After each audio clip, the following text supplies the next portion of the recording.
Hello everyone, and thank you for joining us today. This is Satoru Iwata from Nintendo. In this installment of Nintendo Direct, which we are broadcasting simultaneously worldwide, we would like to deliver directly to you updates on games that will be launching this year. I know that many of you are looking forward to E3 in June. We are preparing a separate Nintendo Direct that is focused on future Wii U contents that will air around the time of E3. Together with the news that we will share with you today, these should help you to understand more about what is on the horizon for Nintendo. So let's begin. First, I have a game from Sega to announce. It's the latest in the Mario and Sonic series. The upcoming Olympic Winter Games will take place in a city called Sochi. Do you know where this is? According to the world map, it's around here in southern Russia. Sochi is known as a resort town facing the Black Sea. While Russia is often known as a place of extreme cold, Sochi is relatively warm. I thought it would be much colder until I looked into it. But that's enough geography for now. Let's have a look at the game. This is a Wii U game, and as you can see, the graphics are enhanced in comparison to earlier games in the series. The characters are detailed, and environment effects such as snow and ice are realistically presented. Additionally, the game uses the Wii Remote Plus controller, so it allows for very intuitive gameplay. In addition to returning events such as skiing and snowboarding, we have added figure skating pairs and an event that is new for the Sochi 2014 Olympic Winter Games, snowboarding slopestyle. Some of the events utilize the Wii U gamepad as well. For example, in curling, the player must draw lines directly on the ice rink displayed on the gamepad to share their strategy with the other players. In the biathlon event, which is a combination of cross-country skiing and rifle shooting, the player must switch between the Wii Remote Plus and gamepad depending on the situation. In addition to these official events of the Olympic Games, the game also offers what we are calling dream events as well, where stages are built in the world of Sonic and Mario, and you can do dynamic moves not possible in real life. We also have a mixed event which combines sports such as skiing, snowboarding, skating, and bobsleigh in one race. In this event, you can experience a race that is not possible in actual events at the Olympic Games. Please stay tuned for launch timing and more details on the game.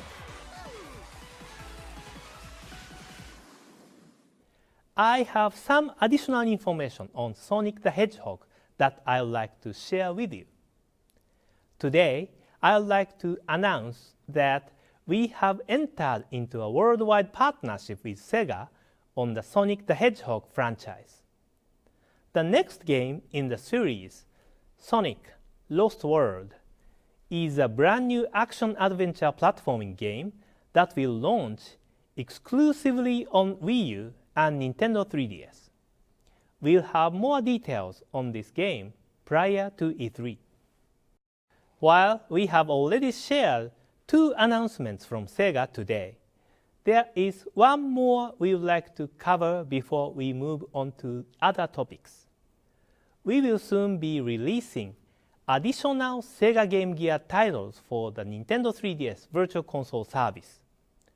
All of the games you see here will be releasing soon. If you aren't familiar with the Sega Game Gear system or its software, we already have a few of its titles available for purchase in the Nintendo eShop for Nintendo 3DS and look forward to offering more soon. I'll be back shortly to share more information, but now here's more news from the Nintendo Treehouse. Thank you, Mr. Iwata. And hi everyone, I'm JC from the Nintendo Treehouse, and I'd like to share some news with you on products hitting North America soon. The first item I'd like to discuss has to do with The Legend of Zelda Oracle of Ages and The Legend of Zelda Oracle of Seasons, coming to the Nintendo 3DS Virtual Console service on May 30th. While these games can be played individually, when played together, these games offer an ultimate adventure not possible when the games are experienced on their own. The games feature a link system that unlocks access to additional content that you won't otherwise have access to, like a different final boss. In the eShop, these games will carry a price of $5.99 each. However, because we want as many players as possible to experience all of this great additional content, for the first 3 weeks following their launch, we'll be conducting a special promotion where you can get them for $4.99 each. This means you can get both games for less than $10, so we hope you check them out. Mario and Donkey Kong Minis on the Move launched earlier this month in the Nintendo eShop for Nintendo 3DS. We've already shown the variety and depth the game's puzzle modes and minigames offer, but we're confident the puzzles created by players and fans will keep you coming back to this game for a very long time. Here's how you'll be creating your puzzles. Creation is simple and intuitive. Drag and drop level elements from the tray on the right to the grid on the left. Sizes range from 3x3 to 7x7 grids, and any size in between, like 4x6. You can select from all the tiles in the game to create your own unique layouts. From spike pits, shy guys, or keys to unlock the goal, there's plenty to choose from. You can test out your level and tweak it until you're happy. This is just one example of what you could try to do. Once you're done, tap Share Online.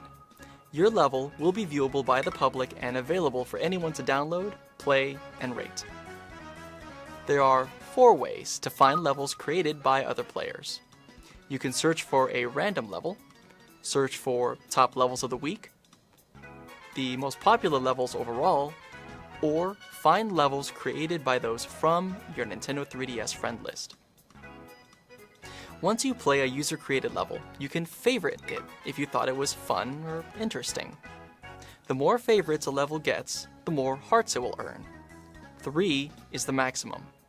So if you see a level with 3 hearts, you can be confident that many other players have tried and enjoyed it. User-created levels are a great way to extend the fun of Mario and Donkey Kong Minis on the Move, and as you've seen, it's easy just to jump right in and start creating. We're very excited to see what kinds of levels you can come up with. Speaking of Donkey Kong, as we revealed in the last Nintendo Direct, Donkey Kong Country Returns 3D for Nintendo 3DS features 8 new levels for you to unlock. You can unlock these levels in New Mode, where you'll be able to use new items to help you through the levels, and in Original Mode, where you can play them with the challenge of the original version of the game. Each of the 8 new levels in Cloud Gateway are based on one of the 8 worlds from the original game and contain challenges that you'll only see in this version. For example, Level 9-1 is based on World 1's jungle, Level 9-2, it's based on World 2's beach.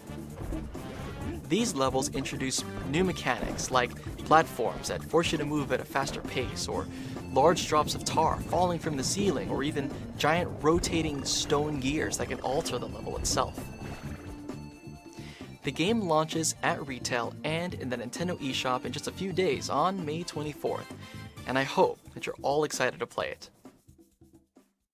Animal Crossing New Leaf will be in stores and in the Nintendo eShop in just a few short weeks.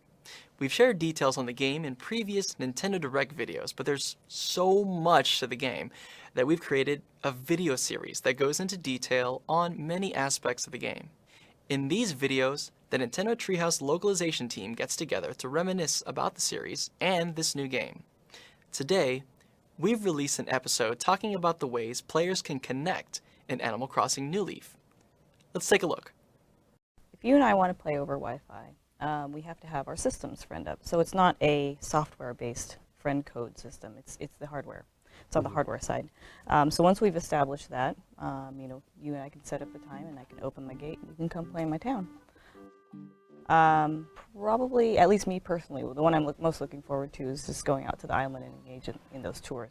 These videos will be available on our YouTube channel and in the Nintendo eShop on a regular basis leading up to the game's launch, so I hope you can check them out to learn more about this massive game.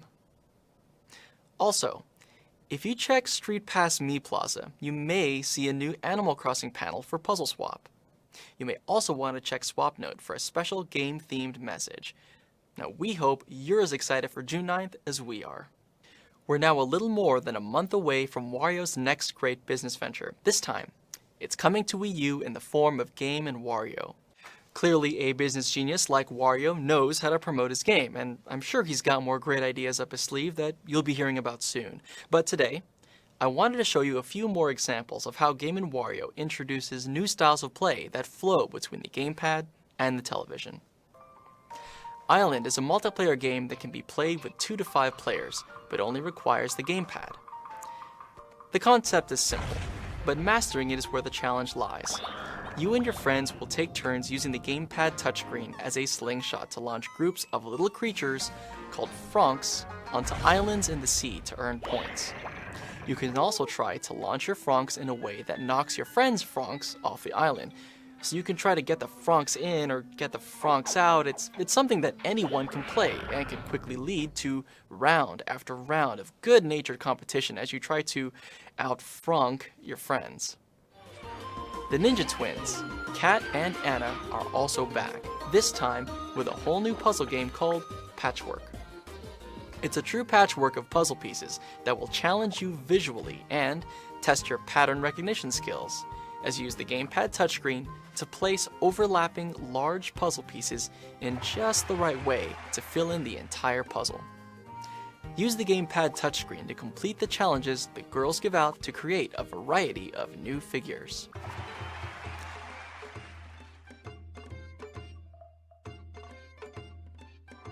Kung Fu is a unique motion-controlled, split-perspective auto-jump platformer, but what exactly does all that mean? You take on the role of young Cricket, a student of martial arts being tested by his master.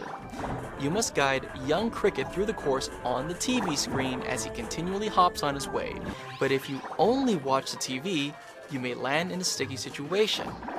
While the TV offers a straight-ahead view of the course, the gamepad offers a top-down view, showing which pits to jump into and which ones to avoid. So you'll need to pay attention to both screens as you try to jump your way through the course and fill up on dumplings. After all, everyone knows the secret of good Kung Fu is keeping your belly full. Those are just a few of the levels from a few of the games Wario and the team are bringing to Wii U. The game launches on June 23rd and carries a suggested retail price of $39.99, making it a great value for all the great content and variety of gameplay it includes. For more details about the game, head over to iwataasks.nintendo.com for an in-depth interview between Mr. Iwata and the developers. Speaking of Mr. Iwata, let's go back to him for some more updates. Resident Evil Revelations, which originally released for Nintendo 3DS last year, is headed to Wii U soon with updated graphics, unique control using the gamepad, and new game content. In the Wii U version of the game, in a new difficulty mode called Infernal, enemies and items are placed in new locations, and even for those that played the game on Nintendo 3DS, this will feel like a totally different experience. Also, Capcom has added the popular characters Hank and Rachel to the action-focused raid mode. There are also new controls using the gamepad. While using the TV as the main screen without interrupting gameplay, players can view the gamepad to display the map and change items on the touchscreen so that you can immerse yourself in the world of Resident Evil without interrupting your game progress. You can also play the full game with just the gamepad in off-TV mode, or play with the Wii U Pro controller. The game is Miiverse compatible as well, so you can enjoy unique gameplay features such as death message and creature voice. The game is launching in stores and in the Nintendo eShop on May 21st. We recently launched a downloadable demo version in the Nintendo eShop, so I hope you can try it out. Now, I have more information to share with you about New Super Luigi U. This downloadable content for New Super Mario Bros. U symbolizes the Year of Luigi, which is happening throughout 2013. Since Mario does not appear in the game, players can enjoy multiplayer by playing as Luigi, Blue Toad, Yellow Toad, and Nabbit. Some of you may not know the Nabbit character, so let me refresh your memory. In New Super Mario Bros. U, Nabbit was a character that stole items from Toad's house, and players would chase him in different stages. This time around, you can actually play as Nabbit. Nabbit has different abilities from Luigi and the Toads. His speed and jump are the same as the others, but he cannot power up even if he collects items. Instead, he won't take damage when he touches enemies. Nabbit is only available as a playable character in multiplayer gameplay, so please select him if you find 2D Mario gameplay to be challenging. New Super Luigi U will be released as downloadable content for New Super Mario Bros. U in the Nintendo eShop on June 20th. As we mentioned before, the game offers 82 updated courses, unique Luigi gameplay, and an additional playable character in Nabbit. It's a completely different experience from New Super Mario Bros. U. For this game, I understand that some of you may want to play New Super Luigi U even if you don't already own New Super Mario Bros. U. Since it is the Year of Luigi, we've decided to release a special standalone version of New Super Luigi U that does not require the New Super Mario Bros. U game. This will be available on August 25th as a packaged product. You can either download New Super Luigi U as downloadable content for New Super Mario Bros. U from the Nintendo eShop, or purchase the packaged standalone version. Here is the price for each version. Since the contents are the same, you can make a decision on which version to get based on your internet connection status and whether you already own New Super Mario Bros. U.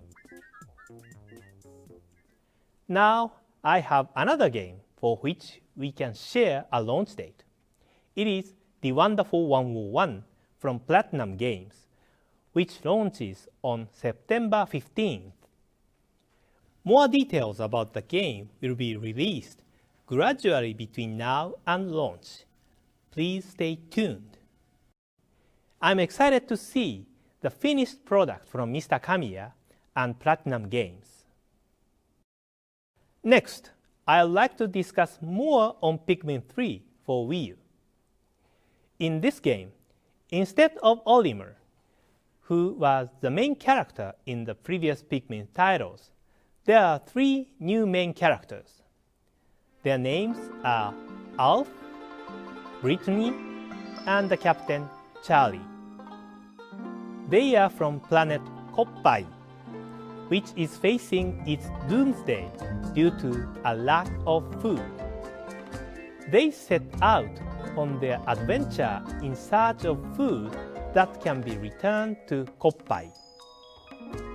Due to an accident while traveling, they crash land and encounter mysterious creatures called Pikmin.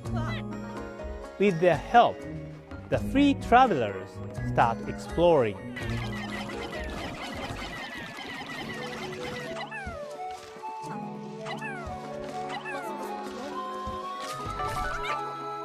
Their mission is to collect fruit that can be their new food resource while exploring the planet, with the goal of bringing the seeds back to their home. As the explorers found from their preliminary research, there were various kinds of fruit there, but it was much larger than expected. They decided to use the Pikmin's help to carry the fruit back to the spaceship. After extracting the seeds, fruit can be converted to juice and can act as a food for the player characters as they explore the planet. If they don't have enough food, they can't continue their exploration. They must use the limit time of each day to explore for fruit. Night on the planet is dangerous, so you can only explore from dawn to dusk. During this time, it is important to use the different color Pikmin skills.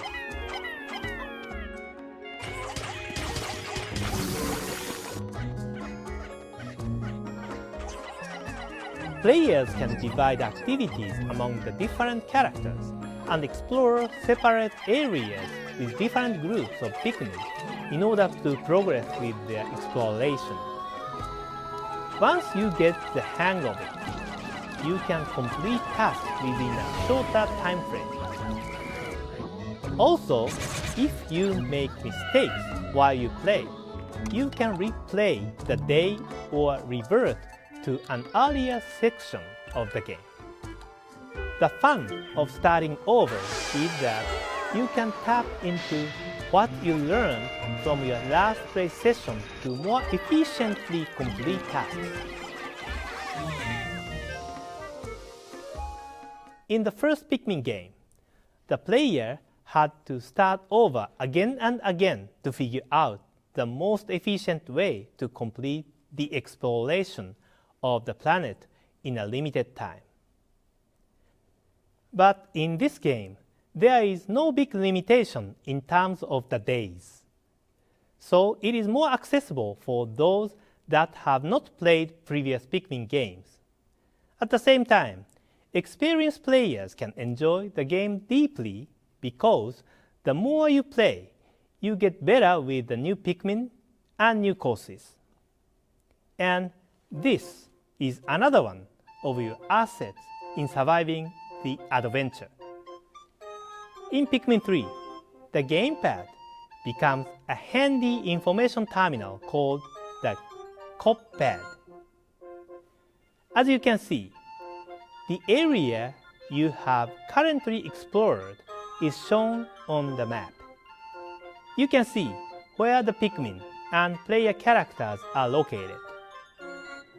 Also, by scrolling the screen with your finger, you can see the details of each area on the TV screen. Additionally, if you scroll the map while selecting one of the player characters like this, you can move them to a specific location automatically.